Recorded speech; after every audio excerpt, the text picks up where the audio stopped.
ॐ अज्ञानतिमिरान्धस्य ज्ञानञ्जनशलाकया चक्षुरुन्मीलितं येन तस्मै श्रीगुरुवे नमः। हरे कृष्ण।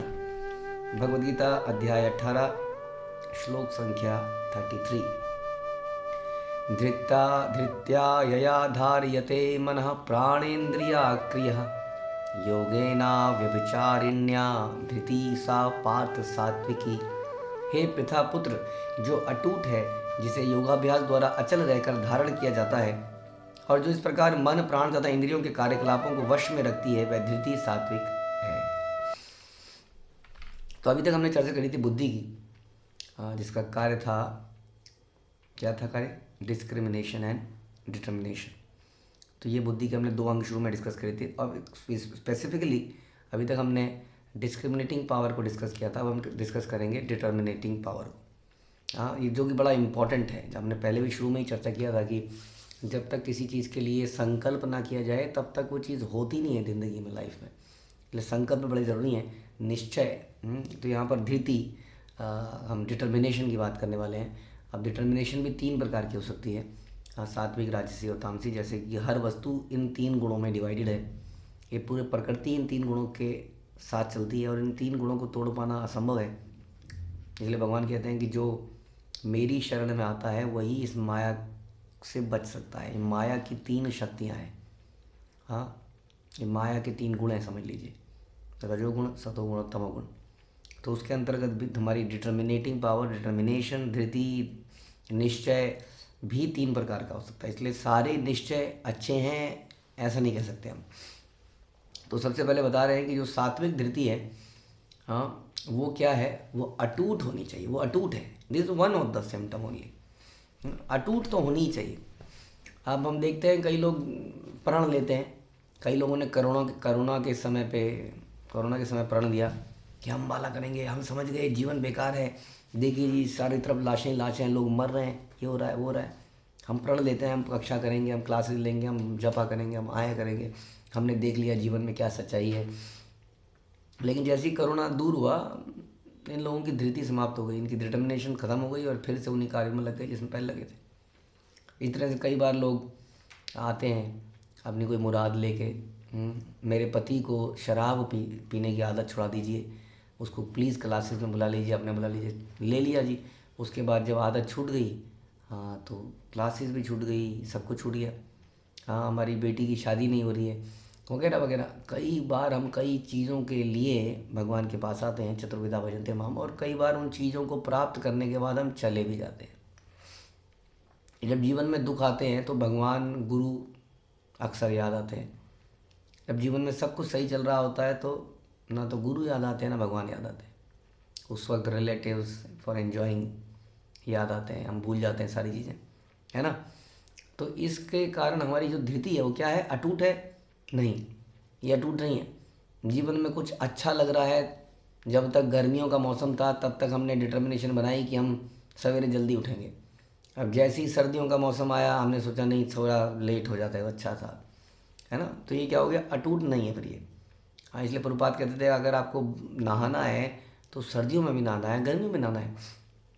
अगर एक स्त्री को खाना बनाना है तो वो गर्मियों में बनाती है, सर्दियों में बनाती है। ऐसा नहीं है कि गर्मियों के जून जुलाई के महीने में वो कहती है नहीं, हमसे नहीं हो पाएगा ये, हम गैस के आगे नहीं खड़े हो सकते हैं। हाँ, एक तो सामने से पूरे संसार में जलन हो रही है, एक गैस के आगे। तो प्रभुपाद एग्जाम्पल देते थे कि जिस प्रकार से एक स्त्री कुकिंग करती है गर्मी में भी, ये उसकी धृति है, ये उसका डिटर्मिनेशन है।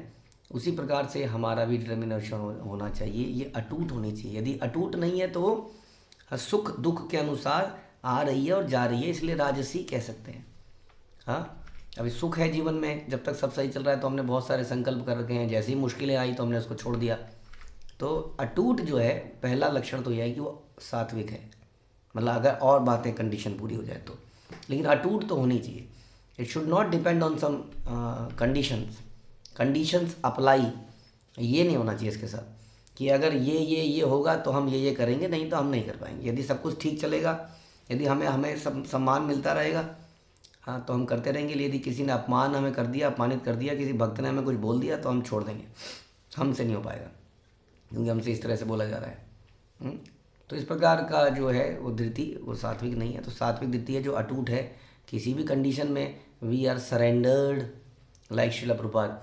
हार्ट अटैक आ रहे हैं, भगवान की सेवा करने जा रहा हूँ, किसी फॉरेन कंट्री में जा रहा हूँ, हाँ why so many problems with me, मेरे साथ ही वैसा क्यों होता है, ऐसा अक्सर लोग बोलते हैं। हाँ तो बोल सकते थे ठीक है आपको हार्ट अटैक भी देना है तो एक दे देते, ये दो दो हार्ट अटैक क्यों दिया आपने, ये तो ठीक नहीं है। हाँ उसके बाद मैंने इतनी मुश्किल से विदेश में प्रचार शुरू किया, एक व्यक्ति को सीरियस बनाया, वो व्यक्ति शराब पी के आके मेरे को ही मारने के लिए दौड़ता है शिला प्रभुपाद को, and Srila Prabhupada has to leave that room immediately. अपना टाइपराइटर वगैरह भी वहीं छोड़ना पड़ता है उनको। सो मेनी प्रॉब्लम्स, बट उनकी जो धृति थी वो एकदम स्ट्रांग थी, ज़बरदस्त। तो इसलिए अटूट होना तो आवश्यक है ही। उसके बाद बता रहे हैं जिसे योगाभ्यास द्वारा अचल रहकर धारण किया जाता है। जितने भी योग की पद्धतियां हैं उन पद्धतियों के लिए भी हमारी धृति स्ट्रांग होना चाहिए, और यदि हम उन पद्धतियों को स्ट्रांगली फॉलो करते हैं तो भी हमारी धृति या डिटर्मिनेशन स्ट्रांग होता है। जितने भी प्रोसेस होते हैं उनको फॉलो करने का पर्पज़ क्या है कि हमारे अंदर दृढ़ता आती है। कई सारे प्रोसेस हमारी भक्ति में हैं, जैसे कि कई सारे डूज हैं, कई सारे डोंट्स हैं। डूज में है कि हम सवेरे उठेंगे, जल्दी उठने का प्रयास करेंगे, स्नान करेंगे, भजन भगवान का माला का जप करेंगे वगैरह वगैरह, क्लासेस सुनेंगे। उसके बाद खाने के नियम हैं, और उसके बाद कुछ डोंट्स हैं कि ये नहीं करना है, नशा नहीं करना है इत्यादि। हाँ तो इन सब के लिए हम लोग हमें ये अचल रहकर धारण करना चाहिए इन सबको। जितना इसको अचल रहकर धारण करेंगे ना उतना एक्चुअली में ये जो धृति है, डिटर्मिनेशन है, इसमें कमज़ोरी आती है हमारे मन की वजह से। और जितना हम मन पर जीतने का तरीका भी यही धृति है। जब हम संकल्प कर लेते हैं डिटर्मिनेशन करते हैं कि हम करेंगे, संकल्प करेंगे, तो उससे मन पर जीत पा सकते हैं हम लोग। क्योंकि फिर हम अपने मन की भी नहीं सुनेंगे। क्यों नहीं सुनेंगे? क्योंकि मैंने प्रॉमिस किया भाई, है ना। कई बार होता है ना कि मैंने प्रॉमिस किया है, अब तो करना ही पड़ेगा, अच्छा लगे या बुरा। तो दैट प्रॉमिस, इसीलिए कह रहे हैं कि योगाभ्यास द्वारा अचल रहकर धारण किया जाता है। हमें प्रॉमिसेस करने पड़ेंगे। किससे? अपने आप से। That is the best way. नहीं तो किसी के सामने, किसी सीनियर व्यक्ति के सामने जाकर डिक्लेयर कर दीजिए कि प्रभु जी मैंने ये आज से सोचा है कि मैं ऐसा नहीं करूँगा। अब उसको बोलेंगे तो अपने आप को सीरियस नहीं, अपने आप को बोलेंगे तो फिर मुकर जाएंगे। किसी को बोल देंगे तो हाँ अपने लिए रहेगा कि हाँ मुझे करना ही है क्योंकि मैंने सब बोला है। That is called. तो योगाभ्यास होकर इसको अचल रहकर धारण किया जाता है, और जो इस प्रकार मन प्राण तथा इंद्रियों के कार्यकलापों को वश में रखती है। Yes, there is a beauty of the धृति इज कि ये मन को वश में रखने का बेस्ट तरीका है। हमारा मन, कई बार हमने सुना है लोगों को, बहुत बार अक्सर लोग बोलते हैं कि प्रभु जी मैंने सोचा है जब तक मेरा मन नहीं कहेगा तब तक मैं इस कार्य को नहीं करूँगा। मेरा मन कहेगा तो मैं माला करूँगा, मेरा मन करेगा तो मैं एकादशी रखूँगा, मेरा मन करेगा तो मैं क्लास में आऊँगा इत्यादि। लेकिन वास्तव में ये मन जो है ये बड़ा चंचल है। ये हमेशा भौतिक चीज़ों में लगा रहता है, हमारी इंटरेस्ट की चीज़ों में, जिसमें इसको मज़ा आता है। इसका इंक्लिनेशन भगवान की तरफ रहा नहीं है। हाँ तो इसके लिए क्या किया जाए?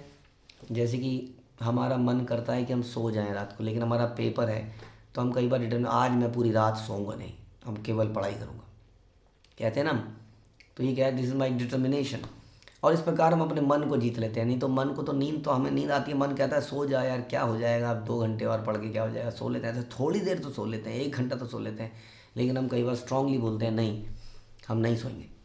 हाँ तो जो व्यक्ति एक्चुअली में, इसलिए कहते हैं बुद्धि, जिसमें जितना ज़्यादा इंटेलिजेंस किसको मानते हैं, न केवल ज्ञान है बल्कि उसके अंदर डिटर्मिनेशन भी है, तभी उसको बुद्धिमान माना जाता है। नहीं तो वेस्ट आदमी है जिसको पता सब कुछ है लेकिन कर कुछ नहीं पाता है ना। तो इसलिए बुद्धि का एक बहुत बड़ा अंग है डिटर्मिनेशन।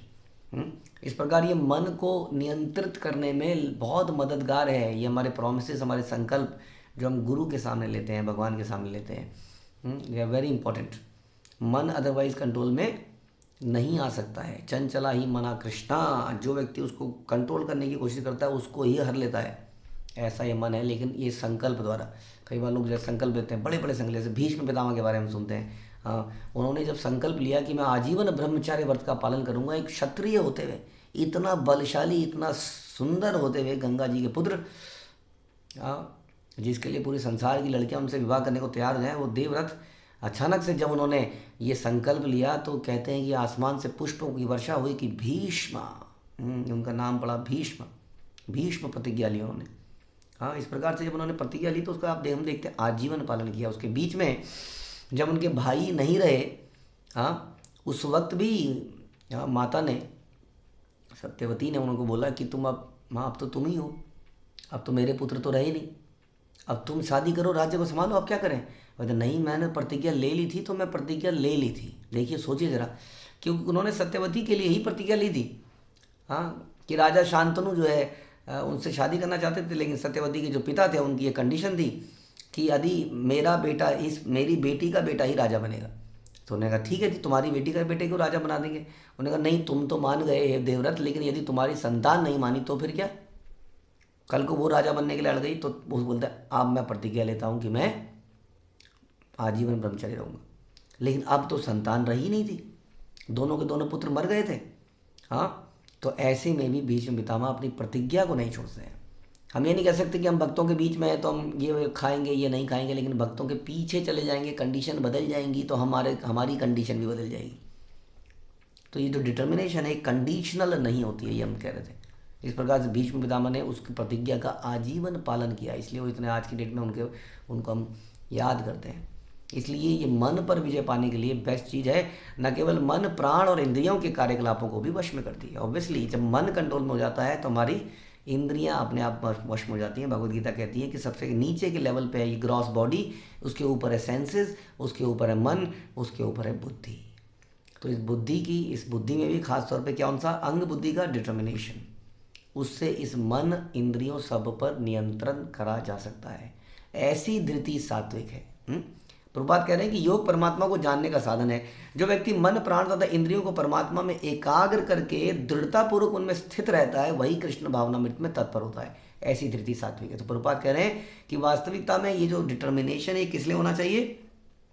हमने मन पर नियंत्रित किया, अभी हमने डिस्कस किया कि मन पर नियंत्रण हो गया, लेकिन इस मन पर नियंत्रण करके इसको भगवान में एकाग्र चित्त करना है और इसकी डिटर्मिनेशन करने की ये हम करेंगे। इसको सात्विक धृति कहते हैं। वास्तविकता में ये धृति, ये डिटर्मिनेशन का लाभ तभी है, तभी ये सात्विक कहलाई जाएगी। नहीं तो हम आगे सुनेंगे इसके बारे में कि कई जगह जा सकती है ये डिटर्मिनेशन, तो कुछ भी हो सकता है। लेकिन यदि ये डिटर्मिनेशन हमारे मन और इंद्रियों को नियंत्रण में करके भगवान की सेवा में लगाने के लिए अगर ये डिटर्मिनेशन है तो वास्तव में ये सात्विक है। प्रभुपाद कह रहे हैं। अव्यभिचारिणा शब्द बड़ा महत्वपूर्ण है, क्योंकि यह सूचित करता है कि कृष्ण भावनामृत में तत्पर व्यक्ति कभी किसी दूसरे कार्य द्वारा विचलित नहीं होता है। व्यभिचारी कहते हैं ना, व्यभिचारी जो अपने आप से, अपनी पत्नी से संतुष्ट ना रहे या पत्नी पति से संतुष्ट ना रहे, वो कहते हैं अब व्यभिचारिणी, इधर जा रही है कभी उधर जा रही है। अव्यभिचारिणा, हाँ, उसका मतलब है कि वो स्थिर रहता है, वो विचलित नहीं होता इधर उधर। और कहाँ विचलित नहीं होता है, और कार्यों में, केवल कृष्ण और कृष्ण भक्ति में स्थित रहता है, स्थिर रहता है। तो उसको कह रहे हैं प्रभुपाद ये सात्विक धृति है। हरे कृष्ण। श्रील प्रभुपाद की जय। भगवद गीता की